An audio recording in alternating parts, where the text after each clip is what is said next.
Stališče poslanske skupine Slovenske nacionalne stranke bo predstavil Zmago Jelinčič Plemeniti. Izvolite.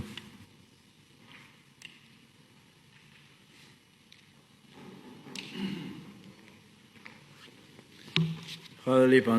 Tle se vidi spet ena hecna zadeva. Zakonodajno-pravna služba ima še vedno celo vrsto pripomb, ampak Odbor za finance je navkljub temu potrdil vse skupaj. Še ena neumnost, ki se jo gremo tle v Državnem zboru, ko levica ne ve, kaj dela desnica. Ampak s tem nisem mislil politične levice, ampak leva roka ne ve, kaj dela desna roka. Tako da je vse skupaj hecno. Se pa jaz vprašam, tle gre pravzaprav za eno privatno zadevo nekih profesorjev, ki si bodo na ta način pridobili pozicijo, da bodo odločali in določali o marsikaterih izredno pomembnih zadevah za slovensko gospodarstvo in za vse ostale zadeve. Človek se vpraša, kje je ta pozicija tega inštituta v slovenskem pravnem redu. Nihče ne ve. In nič od tega ni jasnega.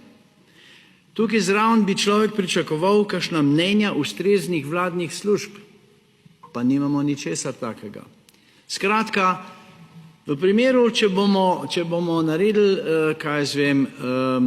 inštitut za nabiranje strupenih gob, pa bomo napisali ene papirje, jih bomo prinesli v Državni zbor, dali v obravnavo Odboru za finance, pa mogoče še Odboru za zdravstvo in bomo o tem sklepali in potrdili statut inštituta za nabiranje strupenih gob. Mene to zmeri bolj spominja na eno pozicijo, ko so nekateri direktor za severni veter, pa direktorat za, kakor pravijo na jugu, gubljenje vremena in traženja ruda in take zadeve. Državni zbor ni več resna inštitucija.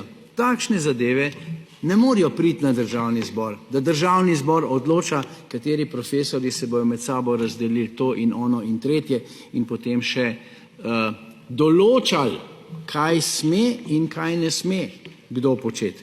Tukaj noter je cela vrsta podatkov, kaj vse bodo te gospodje zbirali, kaj vse bodo ti gospodje določali in zahtevali, da se to spoštuje.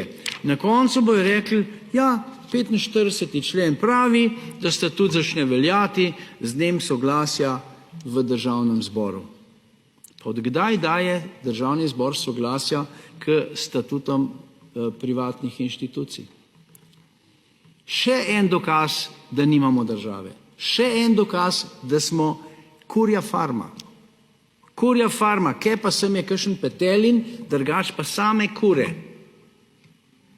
Kure različnih spolov, seveda.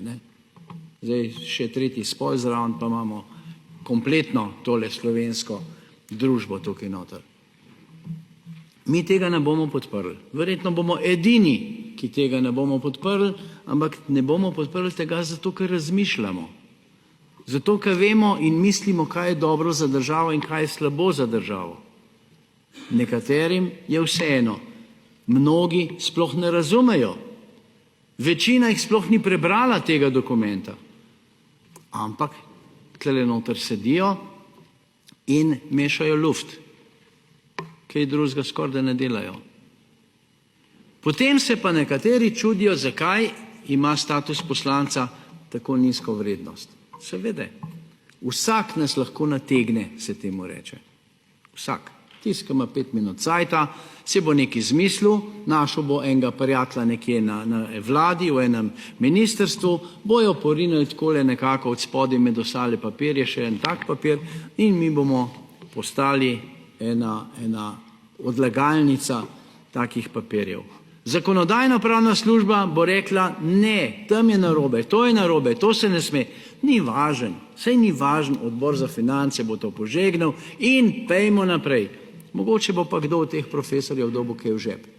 Mogoče je pa že kdo dobil od teh profesorjev kaj v žep, zato da bomo to podprli. Ampak kakorkoli, naredite, kar hočete. Naša stranka tega ne bo podprla.